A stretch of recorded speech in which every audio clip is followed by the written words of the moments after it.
The facts matter.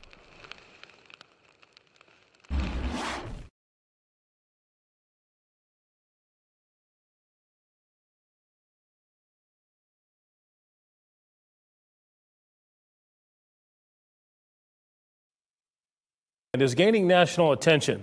A photographer with the News and Observer captured these images of the group inside a Subway restaurant on Fayetteville Street. That's where we find WRL's Aaron Thompson. Aaron, we received many questions from viewers as to whether those actions are legal. Yeah, Gerald, well, North Carolina is an open carry state, which means that people can openly carry their weapons on public property, like these sidewalks here. But neighbors and business owners say that these demonstrators are taking things too far and violating the law. These photos taken by Travis Long with the News and Observer have gone viral. You can see armed protesters ordering from a Raleigh subway with weapons either strapped to their backs or in a holster.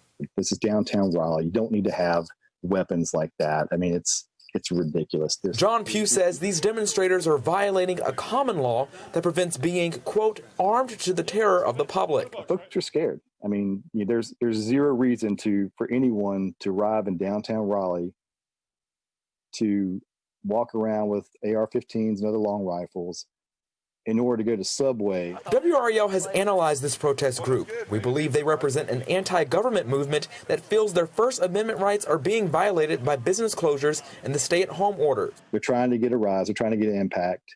A member of the anti-government movement tells me we aren't protesting. We are simply exercising our rights and getting fresh air, sunshine, and some much-needed bodily exercise. As for their thoughts on the modified stay-at-home order, the member said, we definitely shouldn't have put business owners on the verge of bankruptcy because of a virus. Neighbors and business owners are calling on city leaders to prevent future protests. And I think that we should nip this in the bud in any way, shape, or form possible. In the past hour, we received a statement from Raleigh police, and to break everything down, they said that carrying weapons on city streets is legal as long as they are not protesting. Now, carrying those weapons into businesses like the Subway here would not be legal if the store displayed a sign saying no guns. Gerald? Aaron Thomas, live in Raleigh. Corporation. Alleged Boogaloo member pleads guilty to terrorism charge. Minneapolis, a North Carolina man and self-described member of an anti-government extremist group who authorities say traveled to Minnesota during protests following the death of George Floyd, pleaded guilty Wednesday to a terrorism charge. Benjaman Teeter, 22, of Hampstead, North Carolina, pleaded guilty Wednesday to one count of conspiracy to provide material support to a foreign terrorist organization.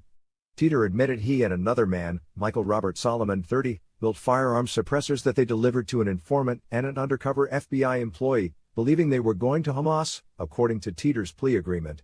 Authorities have said the pair also offered to fight as mercenaries for the group. According to the Star Tribune, Teeter said during his plea hearing that he believed the suppressors would be used by Hamas military wing. I mean, why would someone buy suppressors if they weren't going to deliver them to a militant wing? He said. Authorities said Solomon and Teeter are self-described members of the Boogaloo Bois. U.S. Attorney Erica McDonald said in a statement that Teeter's extremist ideologies had moved into the realm of violent action. Teeter will be sentenced at a later date. Floyd, a black man who was handcuffed, died May 25 after a white Minneapolis police officer pressed his knee against Floyd's neck as Floyd repeatedly said he couldn't breathe. His death sparked protests in Minneapolis and beyond.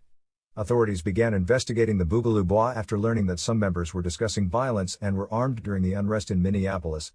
Boogaloo supporters, who use the movement's name as a slang term for a second civil war or collapse of civilization, frequently show up at protests armed with rifles and wearing Hawaiian shirts.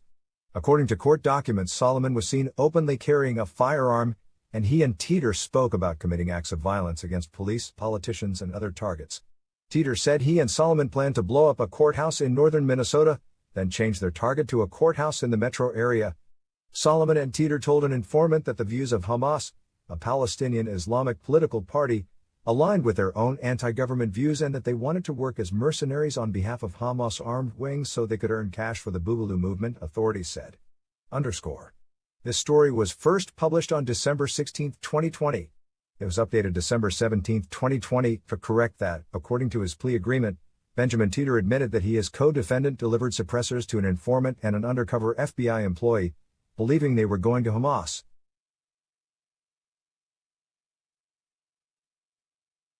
Just a quick